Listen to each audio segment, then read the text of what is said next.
I pledge allegiance to the flag of the United States of America and to the republic for which it stands, one nation, under God, indivisible, in liberty and justice for all. Ladies and gentlemen, please welcome our principal, Ms. Denise Harper Richardson. Dear class of 2020, it's been a challenging year. You finished your final term at home in isolation amid a global pandemic, and many of you lifted your voices against racial injustice. I know that you may be disappointed that your senior trip and prom got canceled, but the class of 2020 will not be defined by what you didn't do. It will be defined by how you use these extraordinary experiences to change the world. Turn to your parents, your friends, and other loved ones for comfort, and thank them for supporting you and the many sacrifices that they made for you to get where you are today. Use what you have learned and your experiences at Channelview to promote your cause, speak your truth, and find your passion. You have the power to stand for, fight for, and eventually vote for policies that will create a more equitable and just society. Remember to use the 15 words to live by as your code of conduct, and that the key to success is hard work and preparation. Wherever you go, go with all your heart. Hang in there and never give up. Congratulations to the class of 2020. Go out and change the world. I can't wait to see what you make of it. Ladies and gentlemen, please welcome our 2020 salutatorian, Ashvini Pandey.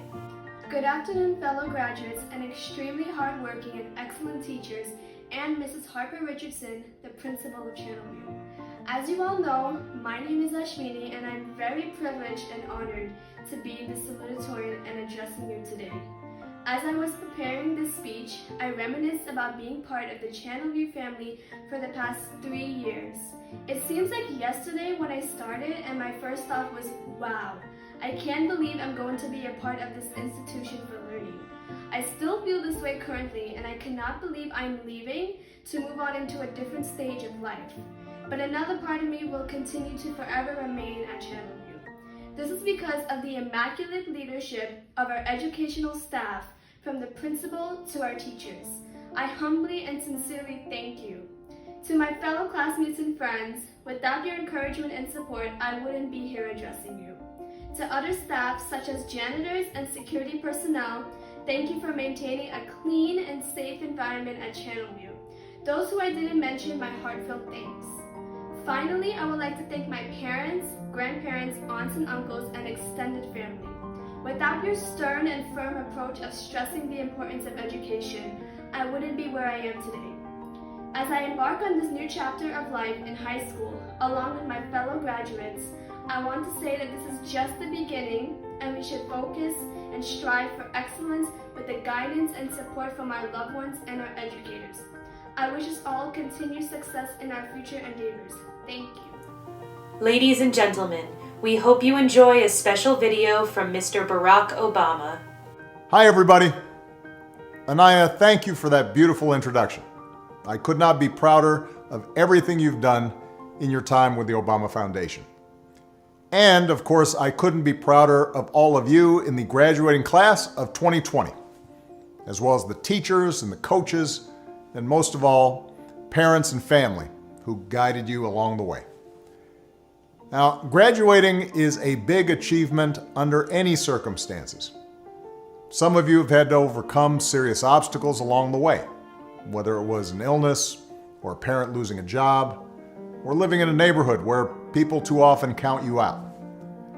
Along with the usual challenges of growing up, all of you have had to deal with the added pressures of social media, reports of school shootings, and the specter of climate change.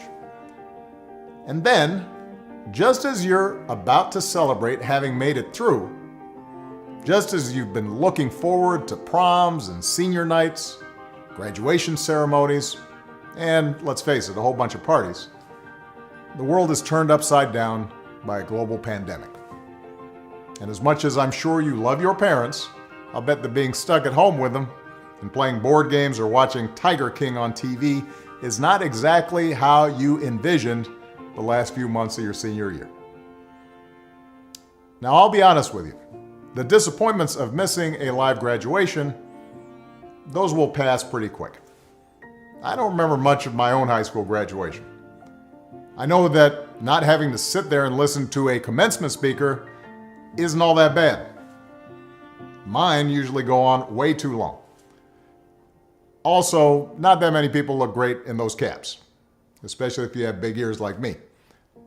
And you'll have plenty of time to catch up with your friends once the immediate public health crisis is over. But what remains true is that your graduation marks your passage into adulthood, the time when you begin to take charge of your own life.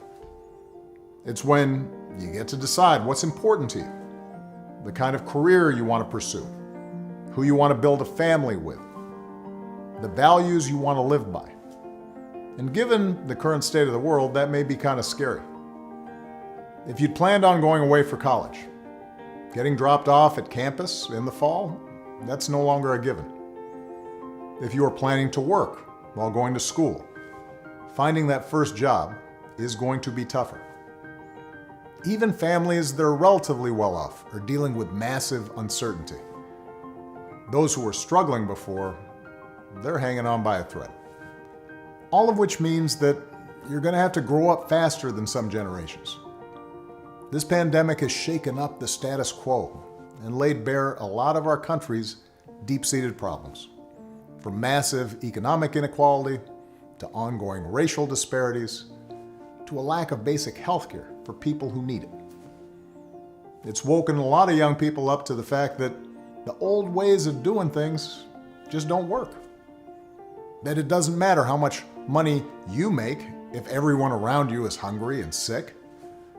And that our society and our democracy only work when we think not just about ourselves, but about each other.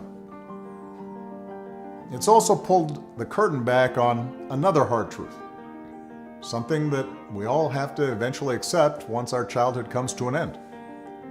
You know, all those adults that you used to think were in charge and knew what they were doing, turns out they don't have all the answers. A lot of them aren't even asking the right questions. So if the world's going to get better, it's going to be up to you. That realization may be kind of intimidating, but I hope it's also inspiring. With all the challenges this country faces right now, nobody can tell you, no, you're too young to understand, or this is how it's always been done. Because with so much uncertainty, with everything suddenly up for grabs, this is your generation's world to shape. Since I'm one of the old guys, I won't tell you what to do with this power that rests in your hands, but I'll leave you with 3 quick pieces of advice. First, don't be afraid. America's gone through tough times before. Slavery, civil war, famine, disease, the Great Depression, and 9/11. And each time, we came out stronger. Usually because a new generation, young people like you, learned from past mistakes and figured out how to make things better. Second, do what you think is right. Doing what feels good, what's convenient, what's easy, that's how little kids think. Unfortunately, a lot of so-called grown-ups, including some with fancy titles and important jobs, still think that way, which is why things are so screwed up. I hope that instead you decide to ground yourself in values that last, like honesty, hard work, responsibility, fairness, generosity, respect for others. You won't get it right every time. You'll make mistakes, like we all do. But if you listen to the truth that's inside yourself, even when it's hard, even when it's inconvenient, people will notice. They'll gravitate towards you. and you'll be part of the solution instead of part of the problem. And finally, build a community. No one does big things by themselves. Right now, when people are scared, it's easy to be cynical and say, let me just look out for myself, or my family, or people who look or think or pray like me. But if we're going to get through these difficult times, if we're going to create a world where everybody has opportunity to find a job and afford college, if we're going to save the environment and defeat future pandemics, then we're going to have to do it together. So be alive to one another's struggles. Stand up for one another's rights. Leave behind all the old ways of thinking that divide us: sexism, racial prejudice, status, greed, and set the world on a different path. When you need help, Michelle and I have made it the mission of our foundation to give young people like you the skills and support to lead in your own communities and to connect you with other young leaders around the country and around the globe. But the truth is, you don't need us to tell you what to do, because in so many ways, you've already started to lead.